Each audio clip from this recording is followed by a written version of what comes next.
I l'Assemblea Nacional de Catalunya congrega al Teatre del Círcul de Badalona més de 500.000 de persones en una de les seves gires per promocionar el dret a decidir que està fent per tot el territori.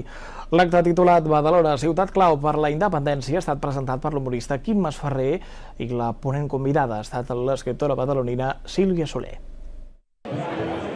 L'organització de l'acte ha hagut d'omplir l'escenari del círcul de públic i molts dels assistents s'han hagut d'esperar fora degut a la gran quantitat de badalonins que s'hi han aplegat. Des de l'Assemblea Nacional Catalana han defensat que la independència no implica renúncies ni de llengua ni d'origen.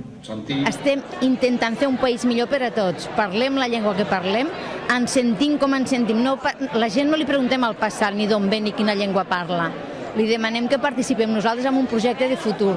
Volem per tots un futur millor. En aquest sentit, també ha pronunciat el seu discurs l'escriptora badalonina Sílvia Soler, qui ha parlat de Badalona com una de les ciutats catalanes que s'ha anat forjant a partir d'onades migratòries. Jo trobo que justament a Badalona, una ciutat com Badalona, és on cal que fem més pedagogia del projecte independentista. I crec que ho hem de fer, sobretot sense prejudicis i sense manies i sense tenir en compte si la persona amb la qual parlem viu en aquest barri o en aquell altre, ve d'aquell país o parla l'idioma que sigui. Per tant, on trobo que hi ha més feina a fer justament és en una ciutat com Badalona i estic molt contenta que l'Assemblea ho hagi entès així. L'Assemblea Nacional Catalana ha fet balanç de la gran manifestació de l'11 de setembre passat i ha convocat a tots els assistents a participar d'una gran cadena humana per l'11 de setembre d'enguany.